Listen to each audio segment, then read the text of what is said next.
Back to Hindi medium easy learning channel. कैसे हो आप सब? पूरी उम्मीद है आप सब अच्छे होंगे और पढ़ाई भी आपकी अच्छी चल रही होगी। तो लास्ट वीडियो में हम लोगों ने ये form and movement in animals जो है इसको हमने कंप्लीट कर लिया था, और उसके बाद हम लोगों ने ये very short answer type question और ऑब्जेक्टिव टाइप क्वेश्चन हम लोगों ने कंप्लीट कर लिया था। और आज के इस वीडियो में हम लोग शॉर्ट आंसर टाइप क्वेश्चन का आंसर करेंगे, जो कि ये यहाँ पर 5 क्वेश्चन दिए गए हैं। तो इससे पहले हम लोग क्या करते हैं कि हमारा जो ये लेट्स रिमेंबर का क्वेश्चन आंसर जो है ये रह गया था, तो सबसे पहले हम लोग क्या करते हैं, इसको कंप्लीट कर लेते हैं आपके बुक में जो भी है, और उसके बाद हम लोग चलेंगे शॉर्ट आंसर टाइप क्वेश्चन पर। तो यहाँ पर देखिए, सबसे पहले तो यहाँ पर दिया गया है लेट्स रिमेंबर में, यहाँ पर दिया गया है कि label the parts of the snail given alongside then answer the following question. यहाँ पर देखिए स्नेल की पिक्चर बनी हुई है और यहाँ पर 3 ऑप्शन दिए गए हैं, 1 2 3। यहाँ पर आपको क्या करना है, लेबल करना है इनके पार्ट्स को कि ये कौन कौन से पार्ट्स हैं, इनको आपको लेबल करना है। तो ये हमारा स्नेल का जो है शेल पार्ट है, shell protects the snail from heat and enemies, लेकिन आपको यहाँ पर सिर्फ शेल लिखना है, शेल लिख दीजिएगा यहाँ पर फर्स्ट में। और सेकंड में आपका ये जो पार्ट है ये है इसका स्नेल का फुट, यहाँ पर आपको फुट लिखना है। और थर्ड में यहाँ पर देखिए ये टेंटेकल्स है, टेंटेकल्स आपको यहाँ पर लिखना है। तो इस तरह से आपको बस लेबल कर देना है। लेबल का मतलब होता है ये कौन कौन सा यहाँ पर मतलब इसको क्या बोलते हैं, इसी को आपको बताना है यहाँ पर। अब यहाँ आता है question number 1, is it a vertebrate और एन इनवर्टिब्रेट, मतलब इनमें बैकबोन होता है या नहीं होता है। तो इनमें बैकबोन नहीं होता है, इसलिए ये इनवर्टिब्रेट एनिमल है।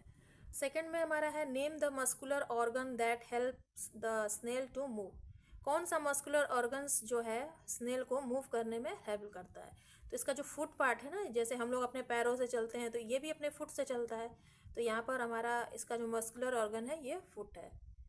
Third one, name the slimy substance that the foot secrets, यहाँ पर जो है स्नेल का जो फुट सीक्रेट्स है इसका स्लिमी सब्सटेंस को उसको क्या कहा जाता है, ये जो स्लिमी सब्सटेंस है इसको क्या कहते हैं, इसको हम लोग कहते हैं म्यूकस।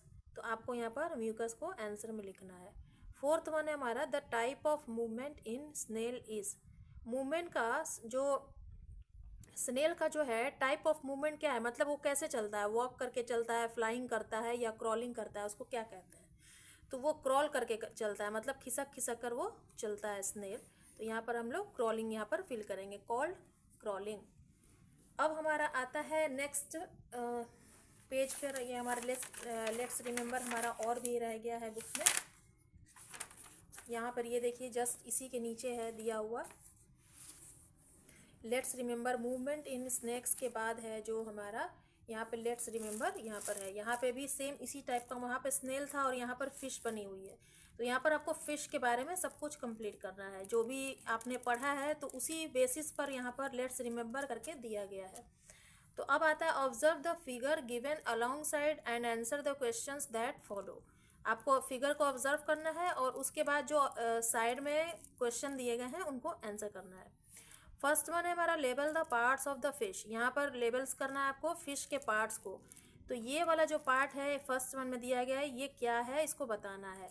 तो ये है फिन्स, जिससे जो फिश होती है ना वो तैरती है।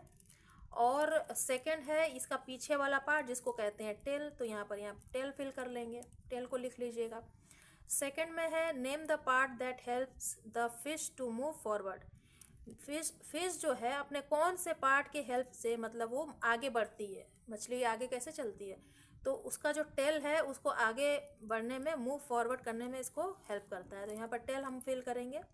थर्ड वन है what is the special body shape of a fish known as, fish की जो स्पेशल बॉडी है, स्पेशल बॉडी का जो ये शेप है, ये ब्रॉडर पार्ट है, इसको क्या कहा जाता है।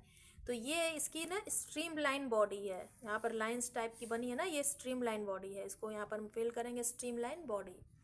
और फोर्थ वन है give 2 examples of organism that have a similar shape, मतलब कि यहाँ पर 2 ऐसे जीव के नाम लिखने हैं जो कि मतलब सिमिलर शेप्स के होते हैं। तो आप यहाँ पे एरोप्लेन लिख सकते हैं, शिप लिख सकते हैं, बोट लिख सकते हैं, तो जो कि देखने में सेम लगती है, हम लोग दूर से देखते हैं तो ऐसा लगता है ये फिश चल रही है। तो बस यही आपको इसमें फिल कर देना है। अब हमारा लेट्स रिमेंबर का लास्ट पार्ट है, यहाँ पर चैप्टर के लास्ट में यहाँ पर दिया गया है लेट्स रिमेंबर में, ये देखिए, जो कि है ये हमारा ह्यूमन बोन से रिलेटेड है।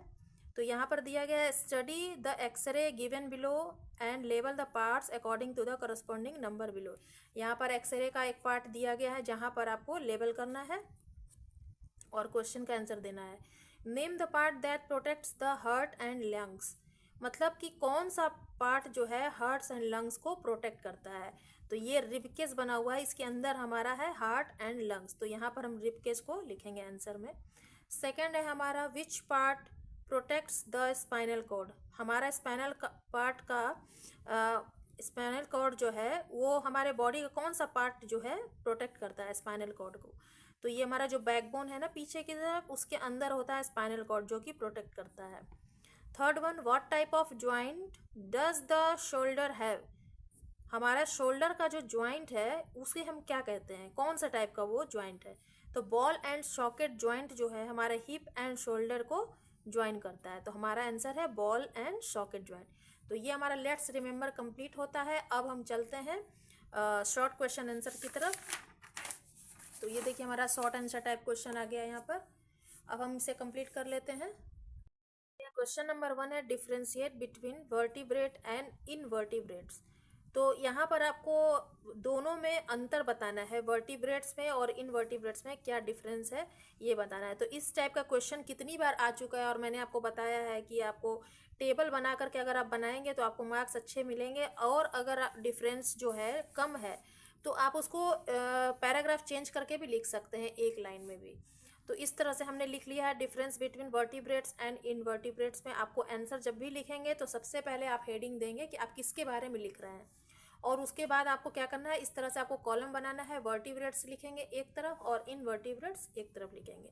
और सबसे पहला आंसर क्या होता है हर डिफरेंस में कि आपको क्या करना चाहिए, सबसे पहले तो उसकी डिफिनीशन देनी चाहिए और सेकंड पॉइंट में उसका एग्जांपल देना चाहिए। और ऐसा करने से क्या होता है ना कि आपका आंसर थोड़ा सा लंबा होने लग जाता है। तो इस वजह से आपको क्या करना चाहिए कि सबसे पहले आपको डिफिनीशन हमेशा याद रखना चाहिए। तो यहाँ पर हमने सबसे पहले डिफिनीशन दिया है। तो फर्स्ट वन में हमारा ये है कि वर्टिब्रेट्स किसे कहते हैं, animals that have a backbone are called vertebrates. तो जिस एनिमल में बैकबोन होता है वो वर्टिब्रेट्स हैं, और जिसमें नहीं होता है वो इनवर्टिब्रेट्स हैं। तो यहाँ animals that do not have a backbone are called invertebrates. आपको मैंने कितनी बार बताया डिफरेंस तब होता है कि जब एक पॉजिटिव होता है और दूसरा वाला नेगेटिव होता है, तो इससे क्या होता है डिफरेंस जो होता है ना क्लियर हो जाता है। अब आते हैं एग्जाम्पल्स की तरफ। तो सेकंड में हम एग्जाम्पल देंगे कि एग्जाम्पल में वर्टिब्रेट्स कौन कौन से आते हैं। फिश है, फ्रॉग है, लिजार्ड है, हॉर्स है एंड बर्ड्स, ये सब जो है वर्टिब्रेट्स एनिमल हैं। और इनवर्टिब्रेट्स में हमारा एग्जाम्पल है अर्थवर्म, स्नेल एंड कॉकरोच, ये सब जो है इनवर्टिब्रेट्स एनिमल्स में आते हैं। अब हमारा आता है सेकेंड क्वेश्चन जो कि है how does a streamline body help a fish to move in water. मतलब कि ये जो फिश की स्ट्रीमलाइन बॉडी है किस तरह से इसको पानी में चलने में मदद करती है। तो इसका आंसर भी मैंने पहले से लिख लिया है। इसका आंसर है fish have streamline body, the head and the tail are narrow, the middle portion of the body is broader।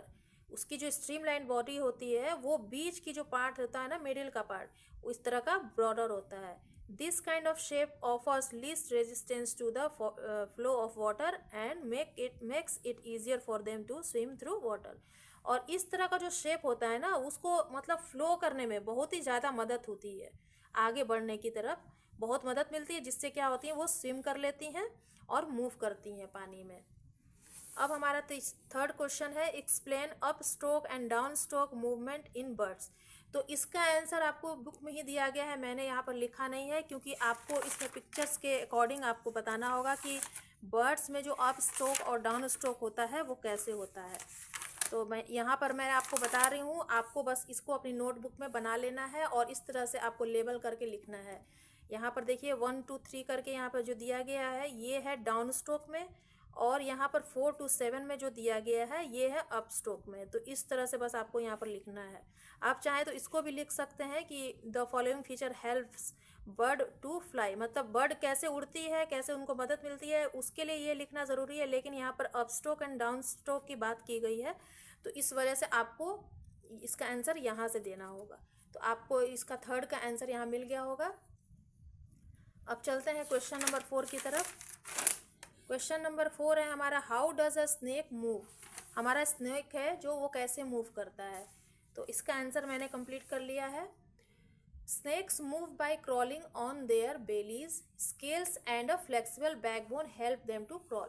Snacks जो हैं वो क्रॉलिंग करते हैं अपने बेलीज की मदद से, और जो उनकी फ्लेक्सिबल बोन होते हैं, स्केल्स में जो उसकी बॉडी बनी रहती है, इस तरह से आपने देखा है पिक्चर में भी, तो बॉडी में उसकी बनी रहती है, और उसकी जो बैकबोन है ना वो फ्लेक्सिबल रहती है, जिसकी मदद से वो क्रॉल कर लेते हैं इस तरह से। तो आई होप आपको समझ में आ गया होगा।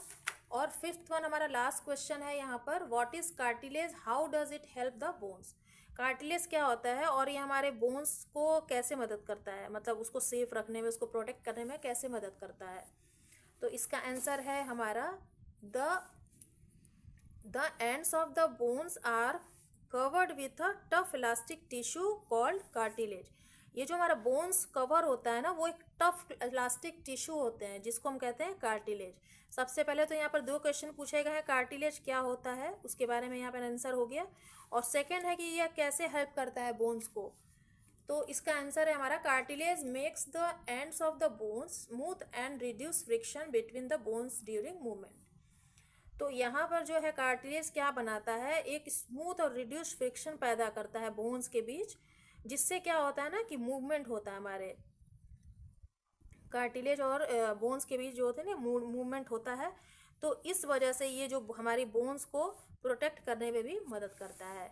तो ये हमारा शॉर्ट आंसर टाइप क्वेश्चन और लेट्स रिमेंबर जो है हमारा कंप्लीट होता है।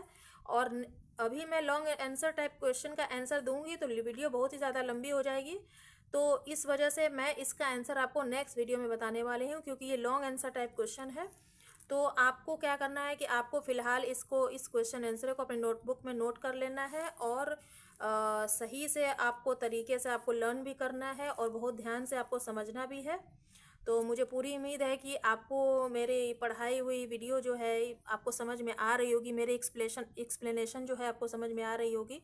तो वीडियो पर एक लाइक कर दीजिएगा, और चैनल पर नए तो सब्सक्राइब कर दीजिएगा, और ज़्यादा से ज़्यादा वीडियो को शेयर करने की कोशिश कीजिए ताकि और भी बच्चों को हेल्प मिल सके। तो लॉन्ग आंसर टाइप क्वेश्चन के आंसर के लिए मैं आपको मिलूंगी नेक्स्ट वीडियो में। तब तक के लिए बाय बाय।